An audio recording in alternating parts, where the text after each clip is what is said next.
Hello, my friends, and welcome back to the podcast.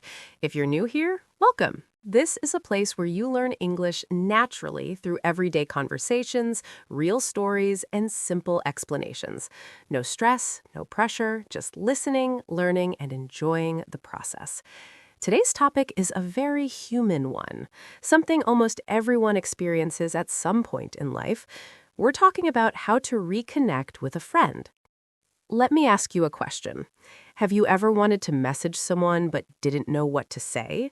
Maybe you opened Facebook, saw their name, and thought, should I write to them or is it too late? This is very common. Sometimes friendships don't end with a big fight. Sometimes they fade. People get busy, life changes, and feelings get complicated. For English learners, there is also another challenge. You might think, what if I say something wrong? Or what if my English sounds strange? That's why today we're learning English while talking about how to reconnect with friends in a natural and gentle way. Let me tell you a short story. Imagine someone named Alex. Alex had a close friend from school. They talked every day and shared jokes, problems, and dreams. After school, life changed. One moved away, the other got busy, messages became shorter, and replies took longer. Then one day, there was a small argument on Facebook. Nothing serious, but feelings were hurt. After that, there was silence. Years passed, and one evening, Alex thought about that friend and asked, should I try again? And how do I reconnect with an old friend after a falling out? This story is simple, but very real for many people. Now, let's talk about some useful English from this situation. The word reconnect means to build a connection again after it was lost. For example, you can say, I want to reconnect with a friend I haven't spoken to in years. A common learner mistake is saying, I want to connect again with my friend. That sentence is understandable, but reconnect sounds more natural.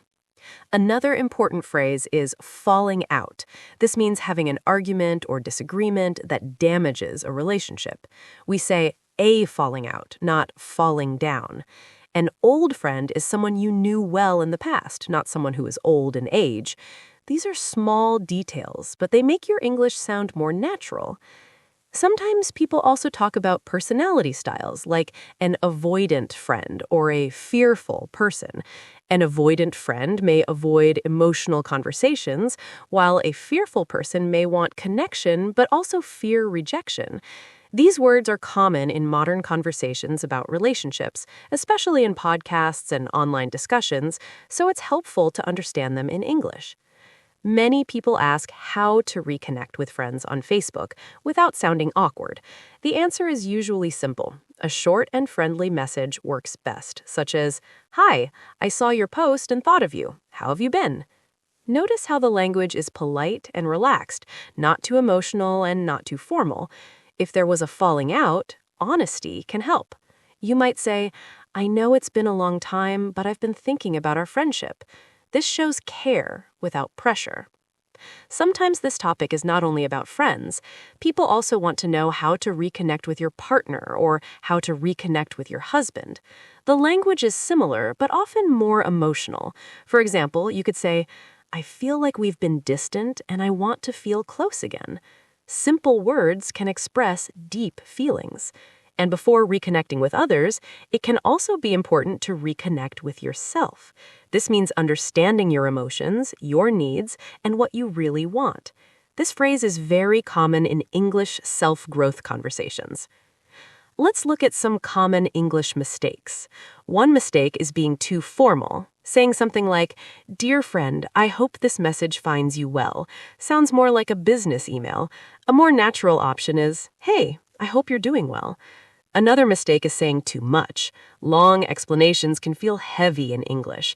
Often, short and honest messages feel warmer. Many learners also worry too much about making mistakes, but connection is about meaning, not perfection. Native speakers make mistakes all the time, too. Here are a few simple phrases you can practice and use. I've been thinking about you lately. I know it's been a while. I'd love to catch up sometime. No pressure, just wanted to say hi. You can pause for a moment and try saying them out loud. This kind of practice helps your confidence and pronunciation. Learning English is not only about grammar or vocabulary, it's about real life, real emotions, and real connections. When you listen to stories like this, you train your ear, your confidence, and your ability to express feelings in English. Today, we talked about how to reconnect with a friend, how to reconnect with friends after silence or a falling out, useful vocabulary, common mistakes, and how English fits into everyday relationships. You're doing great just by listening and learning. Thank you for spending this time with me today, and remember to be patient with yourself. I'll see you in the next episode.